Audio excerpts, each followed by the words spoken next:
நிறைய பேருக்கு இன்னைக்கு ஒரு குழப்பம் இருக்குது. நீட் தேர்வு வேணுமா வேணாமா, நீட் தேர்வுனால என்ன பிரச்சனை அப்படின்றது நிறைய பேர் குழப்பம் இருக்குது. ஏன்னா நிறையா வீடியோஸ் வந்து சங்கிகள் போடுறாங்க. என் பொண்ணு வந்து டாக்டரு, நீட் தேர்வுனால தான் டாக்டர் ஆனிச்சு, ஒரு செருப்பு தைக்கிற மகன் இன்னைக்கு டாக்டர் ஆகுதுதான் நீட் தேர்வு தான் காரணம் அப்படின்ற மாதிரி நம்மளை குழப்புற மாதிரி நிறைய வீடியோ போடுறாங்க. சரி, நமக்கே ஒரு குழப்பம் வந்துருச்சு, உண்மையிலேயே நீட் தேர்வு நல்லதா கெட்டதா அப்படின்ற மாதிரி ஒரு குழப்பம் வந்ததுனால சரி ஓகே என்னதான் இதில் நடந்திருக்கு அப்படின்றத ஒரு ஆராய்ச்சி பண்ணி பார்க்கலாம்னு சொல்லிட்டு உள்ள இறங்கினா, இந்த நீட் தேர்வு இது சிம்பிளாக சொல்லணும் அப்படின்னா, ஒரு தெருவில் ஒரு 10 வீடு இருக்கு, ரெண்டு வீட்டுக்காரன் திருட்டு வேலை பார்த்துட்டா. இப்போ வந்து இதனால 10 வீடும் பாதிக்கப்படுது. எப்படி பாதிக்கப்படுறாங்க அப்படின்னா, நீ வந்து திருடிட்டு வந்திருக்க இந்த பொருளை பூரா ஸ்டேஷன்ல வந்து ஹேண்ட் ஓவர் பண்ணணும். ஆனால் இது வந்து தெருவில் 10 பேர் இருக்காங்க இல்லை, இப்போ நீ மட்டும் பாவம் தானே, இருக்கிறவங்களும் எல்லாரும் சேர்ந்து அவன் பொருளையும் கொண்டு வந்து கொடுத்துடணும். அவன் நல்ல மாதிரியே சம்பாரிச்சிருப்பான், கஷ்டப்பட்டு உழைச்சி சம்பாரிச்சிருப்பான், அந்த பொருளையும் கொண்டு வந்து ஸ்டேஷனில் கொடுத்துடணும். மொத்தம் 10 பேருமே இதுக்கு பலிகடை ஆகணும் அப்படிங்கிறது தான். இது எப்படி ஒரு நியாயம்? 2 பேர் தப்பு பண்ணால் 2 பேர் தானே தண்டிக்கணும். இருக்கிற மிச்ச பேர் 10 பேரில் மிச்சம் 8 பேரையும் எப்படி தண்டிக்கலாம்? தண்டிக்க கூடாதுல்ல. அதுதான் இந்த நீட் தேர்வு. நமக்கே கோபம் வருதுல்ல, களவாண்டவனை பிடிச்சிட்டு போ, எல்லாரையும் ஏன் நிரபராதியும் ஏன் பிடிச்சிட்டு போற அப்படின்ற மாதிரி தான். என்னன்னா, இந்த பிரைவேட் காலேஜஸ், இந்த நீட் தேர்வு வரதுக்கு முன்னாடி பிரைவேட் காலேஜஸ் அவங்க கண்ட்ரோலில் தான் சீட்லாம் இருந்துச்சு. இந்த மெடிக்கல் சீட்டு, மெடிக்கல் காலேஜ் வந்து அவங்க யாருக்கு விருப்பப்பட்டு கொடுக்குறாங்களோ அவங்களுக்கு கொடுக்கலாம், எவ்வளோ காசு வேணாலும் வாங்கிட்டு கொடுக்கலாம் அப்படிங்கிறது ஒரு எழுதப்படாத விதியாக இருந்துச்சு. ஆனால் அப்படி கொடுக்கக்கூடாது. இப்போ கவர்மெண்ட் ஒரு ஃபீஸ் ஸ்ட்ரக்சர் அலாட் பண்ணியிருப்பாங்க. கவர்மெண்ட் காலேஜ் எம்பிபிஎஸ் படிக்கிறானா, மெடிக்கல் சீட்டா, இவனுக்கு இவ்வளோ தான் ஃபீஸ், இவ்வளோ தான் வாங்கினதுக்கு மேலே வாங்கக்கூடாது அப்படிங்கிறது கவர்மெண்டோட நாம்ஸ். இப்போ இதெல்லாம் கேட்பாங்களா பிரைவேட்டில்? அவங்களுக்கு காசு, அவங்க காலேஜ் இவ்வளோ காசு போட்டு கட்டியிருக்கான். அப்போ என்ன பண்ணுவாங்க, சர்வீஸ் பண்ண வந்திருக்கான், சம்பாதிக்க தான் வந்திருக்கான். அப்போ என்ன பண்ணுறான், பிரைவேட் காலேஜ் பூரா கோடிக்கணக்கில் காசை வாங்கிட்டு அந்த சீட்டை விற்க ஆரம்பிச்சிட்டான். இதெல்லாம் பார்த்த கவர்மெண்ட் என்ன பண்ணுச்சு, காங்கிரஸ் கவர்மெண்ட் இதுக்கு ஒரு வரைமுறை கொண்டு வரணும். இதுக்கு முன்னாடி இருந்துச்சு, என்ட்ரன்ஸ் எக்ஸாம் இருந்துச்சு. பிரைவேட் காலேஜ் அவன் என்ட்ரன்ஸ் எக்ஸாம் வச்சு அவன் செலக்ட் பண்ணிக்கலாம், அவன் ரிசல்ட் போடலாம். அதிலே மார்க் ப்ராக்டிஸ் நிறையா. இப்படி இருக்கும்போதே இவ்வளோ பிரச்சனை வருது. அவன் வேண்ட கொடுத்து நீனே எக்ஸாம் வச்சுக்க, நீனே பேப்பர் திருத்திக்க, நீனே மார்க் போட்டுக்க அப்படின்னா அவன் தேவைப்படுறவனுக்கு கூப்பிட்டு காசை வாங்கிட்டு மார்க் போட்டு சீட்டை போட்டு கொடுத்துக்கிட்டு இருந்தான். இது மாதிரி பிரச்சனை ஓடிக்கிட்டு இருந்துச்சு. இதனால ஏழை மாணவர்கள் பாதிக்கப்பட்டார்களான்னா 1% கூட கிடையாது. உண்மைதான். ஏன்னா அவனுக்கு கவர்மெண்ட் காலேஜில் சீட் இருக்கு. தமிழ்நாட்டில் பிரைவேட்டை விட கவர்மெண்ட் காலேஜ், மெடிக்கல் காலேஜ் கூட. 12th மார்க் 1200 1190 எடுத்தானா, வா நீ தான் ஃபர்ஸ்ட், உனக்கு தான் சீட்டு, இப்படி கூப்பிட்டு கொடுத்துக்கிட்டு இருந்தாங்க. அப்படி கூப்பிட்டு கொடுத்துக்கிட்டு இருந்தவனே இவனுக்கு என்ன பண்ணிட்டாங்க, இந்த பிரைவேட் காலேஜ் இந்த மாதிரி பண்ணவனே, இது சரியா வராது, நல்லா போய்கிட்டு இருந்த கவர்மெண்ட் காலேஜையும் சேர்த்து அவனுக்கு மட்டும் நீட்டு வச்சா பிரச்சனை இல்லை. யாருக்கு?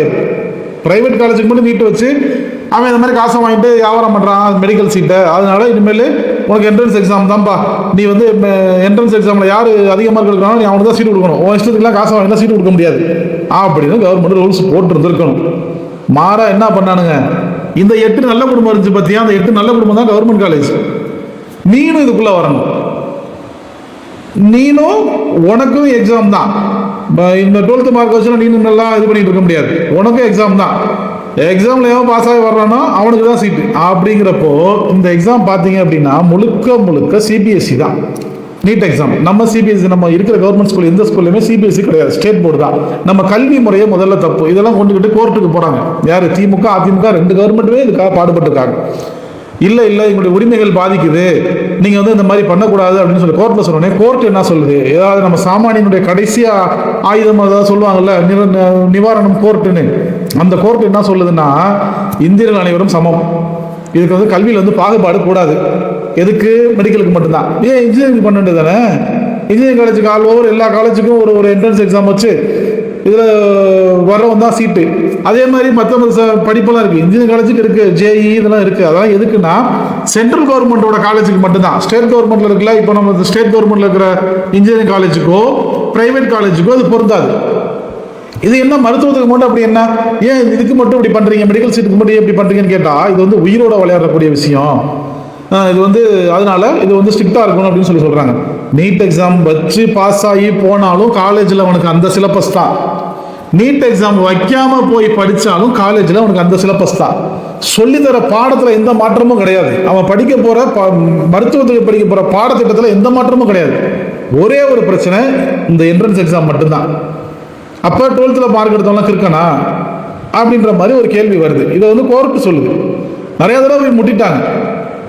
இன்னும் ஒரு பிரச்சனை இருக்கு. என்னன்னா, நம்ம அவனுங்க வடக்குல எல்லாம் வந்து மதம், மூடநம்பிக்கை இந்த மாதிரி அரசியல் பண்ணிக்கிட்டு இருக்கிற காலத்திலேயே நம்ம வந்து படிப்பு படிப்பு படிப்புன்னு சொல்லி மக்களை படிக்க வச்சு நிறைய காலேஜுகளை உற்பத்தி பண்ணி, ஏன்னா நம்ம மக்களை வந்து ஒரு உயர்ந்த நிலைக்கு கொண்டுட்டு போயிட்டோம். நம்மளுக்கும் அவங்களுக்கும் கொஞ்சம் வித்தியாசம் இருக்கு. ஏன்னா நம்மளுடைய கல்வி தரத்துக்கும் கல்வி ஸ்ட்ரக்சருக்கும் இதுக்கு வித்தியாசம் இருக்கு. சரி, ஓகே, இப்போ அதெல்லாம் பேச வேணாம், நம்ம நீட்டை மட்டும் பத்தி பேசுவோம். அது பேசினா இன்னும் நிறைய பேசிக்கிட்டே இருக்கணும். இப்படி இருக்கையில கோர்ட்டுக்கு தீர்ப்பு போது கோர்ட் 2-3 தடவை போகும்போது என்ன சொல்றாங்க? முடியவே முடியாது, நீட்டு நடத்தியே தீரணும் அப்படின்னு சொல்றாங்க. ஆனா இதை கொண்டு வந்து காங்கிரஸ் சொல்றானுங்கல்ல, காங்கிரஸ் கவர்மெண்ட் என்ன கொண்டு வந்துச்சு அப்படின்னா நீட் எக்ஸாம் வைக்கணும்.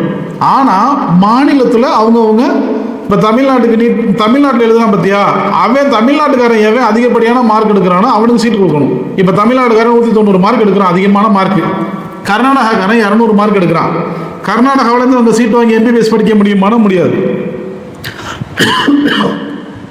நம்ம மாணவர்கள் எவன் அதிகமான மார்க் எடுத்திருக்கானோ, எத்தனை 500 சீட் இருக்கா, 500 சீட்ல எவன் ஃபர்ஸ்ட் மார்க் எடுத்திருக்கானோ நீட் எக்ஸாம்ல அவனுக்கு தாப்பா அந்த சீட்டு. இங்க 100 மார்க் எடுக்கிறான், ஒருத்தன் பீகார்ல 300 மார்க் எடுக்கிறான், அவன் வந்து தமிழ்நாட்டில் வந்து நீட் படிக்க MBBS படிக்க முடியுமானா முடியாது. இப்படித்தான் காங்கிரஸ் கவர்மெண்ட் அந்த இதை கொண்டு வந்துச்சு, சட்டத்தை. அதெல்லாம் பார்த்து மட்டும் என்னடா அவங்க இப்படி பண்ணான்னு சொல்லிட்டு இதுல ஏதாவது குழப்பம் பண்ணணுமேன்னு சொல்லிட்டு உள்ள பூந்து குழப்பம் பண்ணி மறுபடியும் கோர்ட்டுக்கு போனா மறுபடியும் கோர்ட்டு சொல்லுது எல்லாருக்கும் சமம் கல்வி. அது என்ன இப்படி பண்றீங்க, அது மாதிரி பண்ணக்கூடாது அப்படின்னு சொல்லிட்டு ஆல் இந்தியா. இப்போ வந்து காஷ்மீர்ல ஒருத்தன் ஃபர்ஸ்ட் மார்க் எடுத்திருந்தான், அவன் தமிழ்நாட்டில் தான் எனக்கு சீட்டு வேணும்னா அவனுக்கு நம்ம கொடுத்து தான் ஆகணும். இப்படி ஆயிடுச்சு நம்ம நிலைமை. ஏன் என்ன பிரச்சனை? சரி, ஓகே, அவன் தானே படிக்கிறான், நம்மளும் தானே படிக்கிறோம் அப்படின்னா நம்ம கல்வி முறையை பேசிக் ஃபண்டமெண்டலே தப்பு. எல்லாருக்கும் ஒரே ஒரு கல்வி முறையா இருக்கணும். இப்போ சிபிஎஸ்சிலேருந்து கேள்வி கேட்குறீங்களா? இப்போ எல்லா மாநிலத்துக்கும் சிபிஎஸ்சி பாடத்திட்டத்தை மட்டும் வை. ஏன் ஐசிஎஸ்சி வைக்கிற, இன்டர்நேஷனல் சிலபஸ் வைக்கிற, கேம்பிரிட்ஜ் சிலபஸ் வைக்கிற, ஸ்டேட் போர்டும் வைக்கிற? இதில் என்ன பிரச்சனைனா, இப்போ ஸ்டேட் போர்டு, இப்போ நம்ம என்ன படிப்போம்னா தமிழ் இலக்கியத்தை படிப்போம். நம்ம சமூக அறிவியல் என்ன படிப்போம்னா சேரர், சோழர், பாண்டியர், பல்லவரை படிப்போம். நம்ம வரலாறு வேற மாதிரி இருக்கும். இப்போ அப்படியே கொஞ்சம் தள்ளி போனோம் அப்படின்னா கர்நாடகாவில் அவன் ஒரு வரலாறு வச்சிருப்பான். அங்கிட்ட அப்படியே தள்ளி போனால் பாம்பே, கல்கத்தா, டெல்லியில் சுல்தானு, ஷாஜகானு, இந்த மாதிரி அவனுக்கு ஒரு வரலாறு வச்சிருப்பானுங்க. இப்போ எல்லாருக்கும் ஒரே கல்வி முறைனா நம்மளுடைய கலாச்சாரம் அழிஞ்சிடும். நம்ம வந்து நமக்கு சேரர் சோழர்லாம் யாருன்னு தெரியாது. நம்மளுடைய மதுரை மீனாட்சி அம்மன் கோயிலை கட்டினது யாருன்னா நமக்கு தெரியாது, கோயில் மட்டும் இருக்கும், அதனுடைய வரலாறு தெரியாது. அதே மாதிரி அங்கே போய் டெல்லியில் போயிட்டு செங்கோட்டையை கட்டினது யாருன்னு சொல்லி கேட்டோம்னா அவனுக்கு வரலாறு தெரியாது. ஏன்னா எல்லாரும் ஒரே ஒரு வரலாறு தான் படிச்சிருப்பான், அந்த ஒரு வரலாறு மட்டும்தான் தெரியும். அவனுக்கு தனித்தனியாக வரலாறு இல்லை. அதனால இது சாத்தியமே கிடையாது. அப்படி இருக்கும்போது நம்ம என்ன பண்ணணும்? அவவே மாநிலத்தில் படிச்சவனுக்கு அவன் உரிமையை கொடுத்து அவன் நீ என்ட்ரன்ஸ் எக்ஸாம் வச்சு நீ பாஸ் ஆகிக்க, இல்லை நீ 12th. இதுக்கு முன்னாடி அப்படி தான் இருந்துச்சு.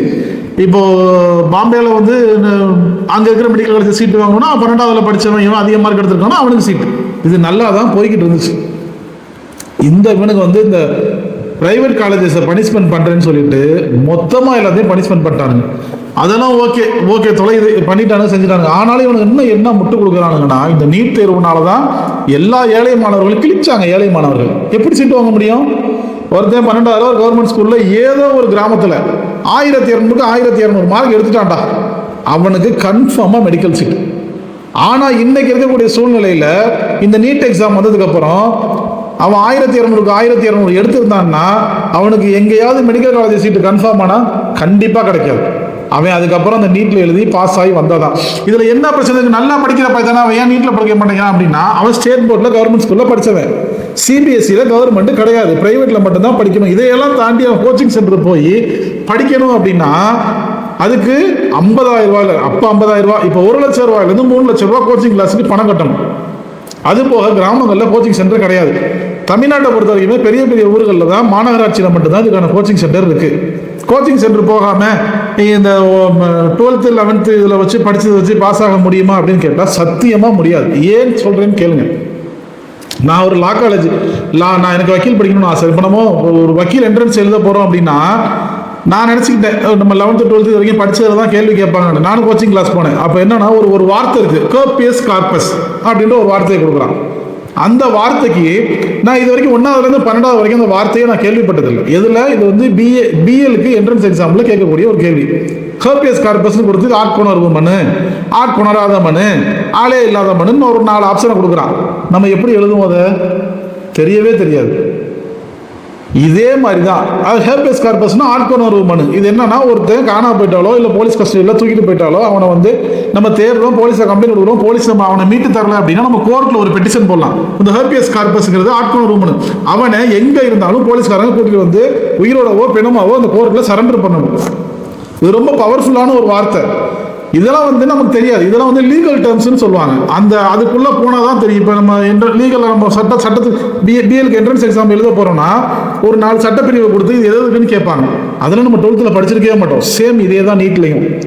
அந்த மெடிக்கல் டேர்ம்ஸ் வரும். அந்த மெடிக்கலில் வந்து எம்பிபிஎஸ் படிக்கிறவனுக்கு படிச்சுக்கிட்டு இருக்காங்க பார்த்தீங்களா, ஃபர்ஸ்ட் இயருக்கு, அந்த சிலபஸ்லேருந்து கேள்வி கேட்பானுங்க. இந்த மாதிரிலாம் கேள்வி இருக்குது. அவங்க வந்து சாதாரணமாக 11th 12th வர கேள்விகளுக்கு எழுதி பாஸ் ஆக முடியாது. ஈவன் அது சிபிஎஸ்சியாக இருந்தாலுமே சரி, அந்த மெடிக்கல் டேர்ம்ஸ்லாம் வந்து நம்ம படிக்கிறதுக்கு வாய்ப்பே இல்லை. எதில் 11th 12th அதுக்கு தனியாக கோச்சிங் சென்டர் போகணும். அது வந்து மெடிக்கலில் ஃபஸ்ட் இயர் படிக்கிறவங்களுக்கு உண்டானதுலேருந்து ஒரு சில கேள்விகள் 10 மார்க்கு 20 மார்க்கு கண்டிப்பாக அதில் வரும். நம்ம ஆளுங்க நிறைய அதில் தான் அடிபட்டு போவாங்க. இதனால நமக்கு என்ட்ரன்ஸ் எக்ஸாம் எழுதி பாஸ் ஆகிறது சாத்தியமே கிடையாது. நம்ம சிம்பிளாக அழகாக நம்ம பிள்ளைங்க டாக்டருக்கு படிச்சுக்கிட்டு இருந்ததை இவ்வளவு காம்ப்ளிகேட்டடாக ஆக்கிட்டானுங்க. சரி, ஓகே, நீங்கள் காம்ப்ளிகேட்டடாக ஆக்குனீங்க, கஷ்டமாக்குனீங்க, ஓகே. அதுலேயும் நியாயம் இருந்துச்சா? அதுலேயும் 1% கூட நான் இல்லை. இந்த 10 வருஷத்தில் 10 தடவை 182 தடவை அந்த பேப்பர் வந்து லீக் ஆகிருக்குன்னு ராகுல் காந்தி சொல்கிறாப்புல. அது எந்த தகவல் அடிப்படையில் சொல்கிறாங்கன்னு தெரியல. ஆனால் வருஷம் இதே பிரச்சனை தான். நீட் பேப்பர் லீக்கு, ஆள் மாறாட்டம், ஃபோர்ஜரி. ஒரு எக்ஸாமாவது உருப்படியாக உங்களால் நடத்த முடிஞ்சா? நீங்கள் யாரையோ பழி வாங்குறதா நினச்சிக்கிட்டு, அதாவது உண்மையிலேயே திருடனை விட்டுட்டு அப்பாவி மக்கள் இருக்காங்க பார்த்தீங்களா, அவனுங்களை பழி வாங்குறீங்க. ஒன்று இந்த பிரைவேட் காலேஜஸ் வந்து ஃபீஸ் கூட வாங்கலாம் அப்படின்னா நீ அவனுக்கு தான் சட்டம் போட்டுக்கணும். நீ ஃபீஸ் கூட வாங்கினா உனக்கு சீல் வச்சு உன் காலேஜை மூடிடுவேன். இனிமேல் நீ ஃபீஸ் கூட வாங்கக்கூடாது, யாருமே ஃபீஸ் எக்ஸ்ட்ரா கட்டக்கூடாது. இல்லையா அந்த காலேஜ் சீட்டை பூரா சென்ட்ரல் கவர்மெண்ட் கண்ட்ரோல் எடுத்து நீங்கள் வந்து இந்த கவர்மெண்ட்டுக்கு தான் ஃபீஸ் கட்டணும். அந்த கவர்மெண்ட்லேருந்து அவங்களுக்கு வந்து அந்த ஃபீஸ் போகும். இந்த மாதிரி இவ்வளோ காம்ப்ளிகேட்டட் நீங்கள் பண்ணுறதுக்கு அது மாதிரி பண்ணியிருக்கலாமே. ஒரு காலேஜுக்கு, பிரைவேட் காலேஜுக்கு 100 சீட்டு தானே இருக்குது. நீனே பணத்தை வசூல் பண்ணி இந்த காலேஜுக்கு கொடுத்துருக்கலாமே. இது வேலை முடிஞ்சா? இது அவனுங்களை பழி வாங்குறதா? நீங்கள் இத்தனை மாணவரை பழி வாங்கிட்டீங்க, இத்தனை உயிரை பழி வாங்கிட்டீங்க. இதெல்லாம் ஓகே. இது இவ்வளவு பிரச்சனையும் நடந்துருச்சு. இவ்வளவு மாணவர்கள் போராடுறானுங்களே, அவனை காது கொடுத்து கேட்குறீங்களா? அவனை நாய் அடிக்கிற மாதிரி, பேய் அடிக்கிற மாதிரி போட்டு அடித்து சாவடிக்கிறீங்க. பெல்லட் கொண்டு, ரப்பர் கொண்டு யூஸ் பண்ணுறீங்க. எவ்வளவு மாணவர்கள் பாதிக்கப்படுறாங்க, எவ்வளவு உயிர் போயிருக்கு. யாருக்கு அந்த சட்டம்? மக்களுக்கு தானே சட்டம். ஒரே ஒரு மந்திரி பதவி விலகுனா என்ன அப்படின்னு நான் சொல்லி கேட்டிருந்தேன்.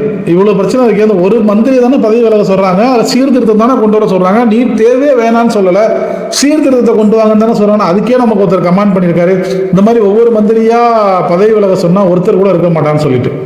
இருக்க வேணாம். இப்படி அநியாயம் பண்ணிக்கிட்டு மக்களை கொண்டுகிட்டு இருக்கிறதுக்கு எதுக்கு இருக்கணும் மந்திரி?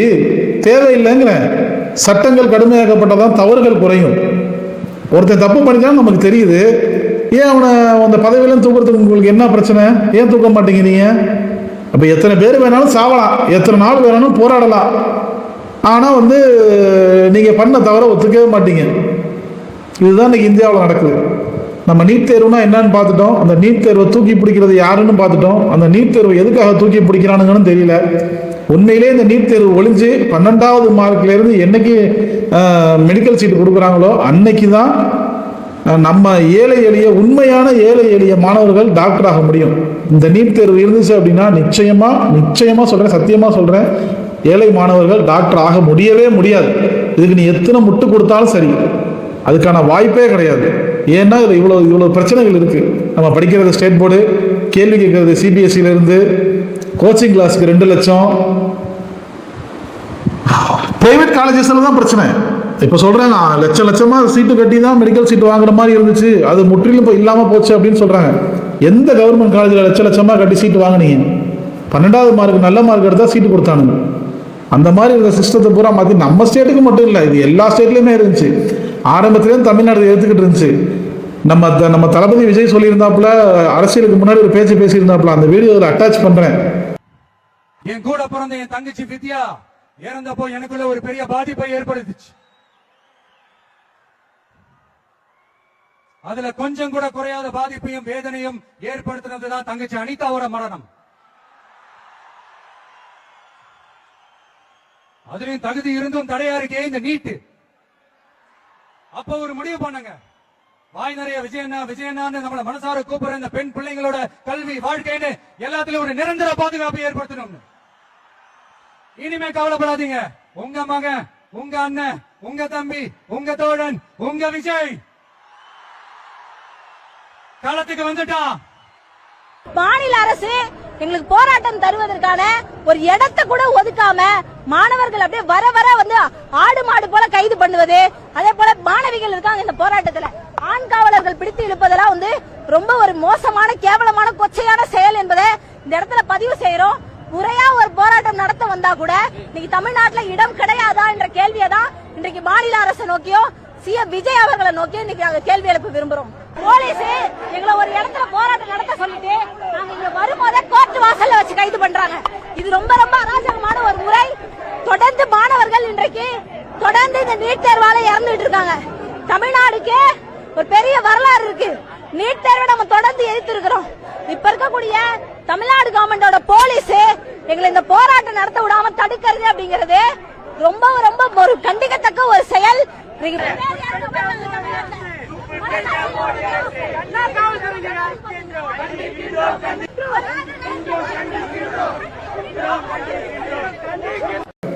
என் சொந்த தங்கச்சி இறந்து போனதுக்கு அப்புறம் அனிதாவுடைய மரணத்துக்கு நான் ரொம்ப வேதனைப்பட்டேன்.